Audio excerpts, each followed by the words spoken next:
Olá! Hoje o JD1 quer falar com você, mulher, que faz uso do anticoncepcional oral. Por isso, chamamos a ginecologista doutora Luciana Thanos para falar sobre o tema. Olá, doutora. Boa tarde, Carla, tudo bem? Doutora, o anticoncepcional oral só serve para evitar a gravidez? Não. O objetivo principal do anticoncepcional oral é a contracepção, claro, mas devido a alguns efeitos que ele pode ter no organismo, ele pode ser usado para outras finalidades também. E ele ajuda no controle da acne ou é só mito? Depende do hormônio. Existem alguns hormônios, principalmente o estrogênio, o etilestradiol, associado a alguns tipos de progesterona, que tem um efeito antiandrogênico no organismo. Ou seja, ajuda a diminuir um pouquinho a oleosidade da pele, o sebo e, consequentemente, a acne. O uso só pode ser feito após a prescrição médica? Não, mas deveria, né? Porque existem vários tipos de anticoncepcionais orais no mercado, com progestógenos separados, isolados ou com estrogênio e progestágenos. Então, o ideal é saber qual é o melhor para você e qual a sua dosagem específica. Tem mulheres que engordam, tem mulheres que emagrecem. Isso depende da marca? Não depende da marca, depende mais do tipo do hormônio usado. Alguns hormônios facilitam um pouco a retenção hídrica, né? Alguns hormônios facilitam a não ter essa retenção, então vai depender muito do organismo de cada paciente, das suas queixas, e se a paciente tem essa retenção. E quais as consequências negativas do anticoncepcional oral, do uso? Olha, toda medicação tem efeitos colaterais, né? E esses efeitos colaterais vai depender muito do risco-benefício que você tem de usar essa medicação.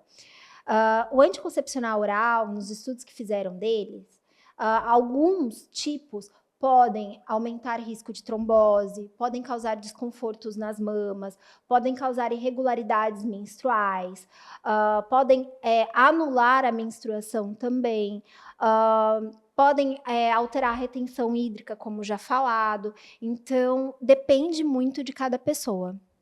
E as positivas? As positivas, alguns efeitos colaterais podem ajudar a melhorar o aspecto da pele, a oleosidade do cabelo. A gente pode ter algumas opções que não interferem tanto na questão da libido. A gente pode ter anticoncepcionais que são tratamento para algumas doenças, como miomatose uterina, endometriose.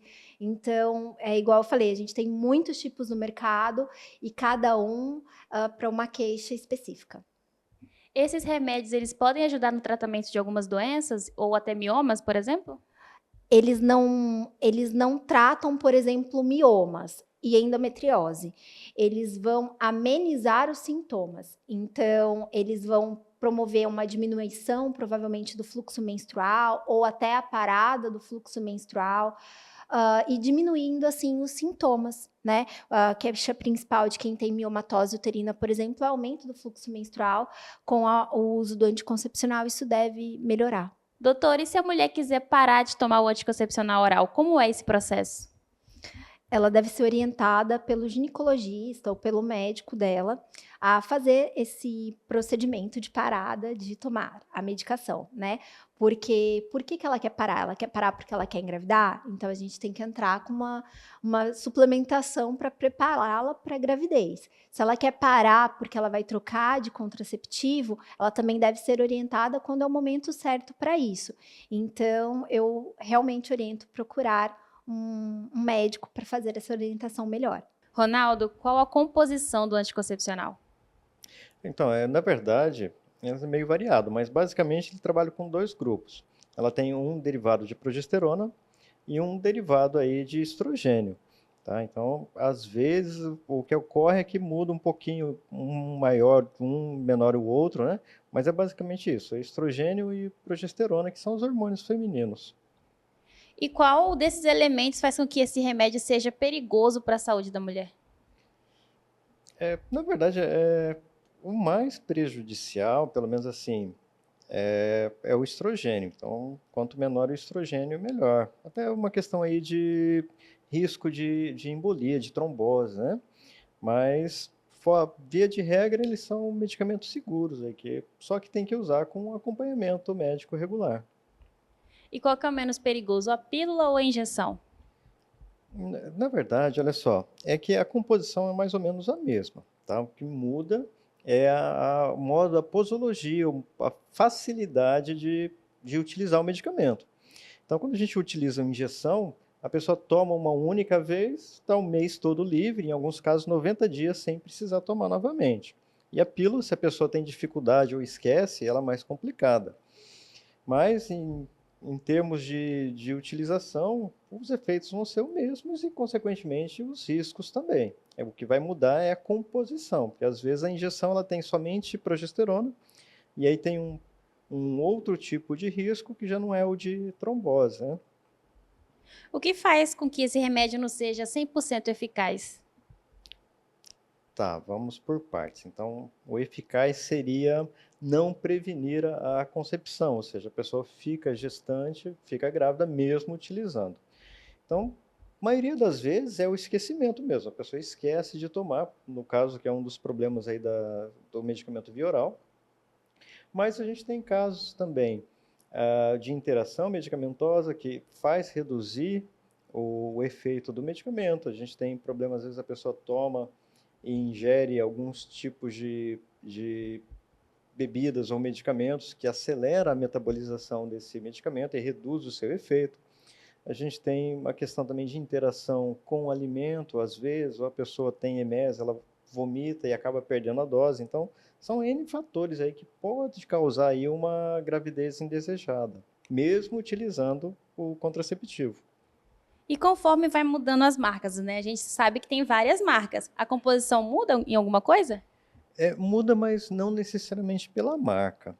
Ocorre que a empresa, o laboratório que desenvolve o medicamento, ele tem lá os seus 10 anos, se não me engano, de patente.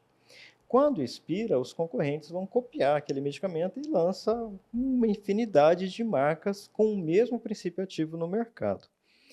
Agora, de um medicamento para o outro, pode sim ocorrer um ajuste de dosagem, assim, de microgramas, né? Um tem etilneestradiol 0,03, o outro é 0,025, o outro é 0,2, ou não tem etilneestradiol. Então, isso é que muda, não necessariamente por causa da marca, tá? É uma adequação aí que se tem das dosagens para atender a maior parte do público, né? Porque, de repente, tem uma mulher que não se sente confortável com 0,025 de etilneestradiol, por exemplo, né? Ou o 0,2 de medroxiprogesterona, que sente enjoo, sente ânsia, ou não altera a cólica, que é um dos motivos pelo qual às vezes a pessoa toma.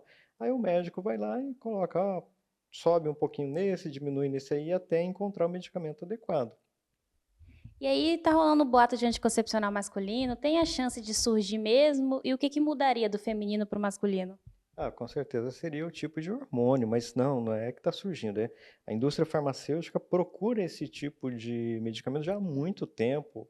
É muito estudado, mas a gente não tem ainda alguma coisa efetiva.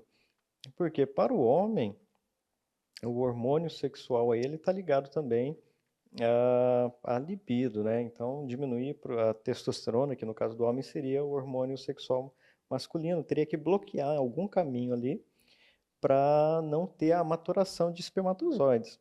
Isso é muito difícil, não é tão fácil. Então, os farmacêuticos, aí, a indústria está procurando já tem algumas décadas, mas ainda não chegou numa formulação específica.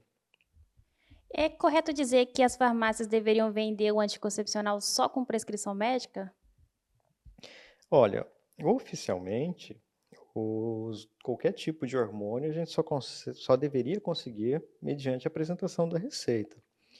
No entanto, os estabelecimentos sabem que se o médico prescreveu, a paciente ela vai tomar aquilo lá meio indefinidamente, até ela resolver ter filhos, né? Então é comum não solicitar, a não ser nos programas aí do farmácia popular, por exemplo, que exige a apresentação da receita. Mas nesses casos, mesmo assim, a farmácia tira uma cópia, deixa arquivado no prontuário do paciente, então ela consegue adquirir depois. Então, pela lei, sim, ela deveria apresentar receita, mas como a farmácia tem aí a sua carta de clientes, né, ela sabe quem que já apresentou uma vez, procura lá no sistema, então ela consegue adquirir sem a necessidade de apresentar toda vez a prescrição. Td1noticias.com, a notícia no seu celular.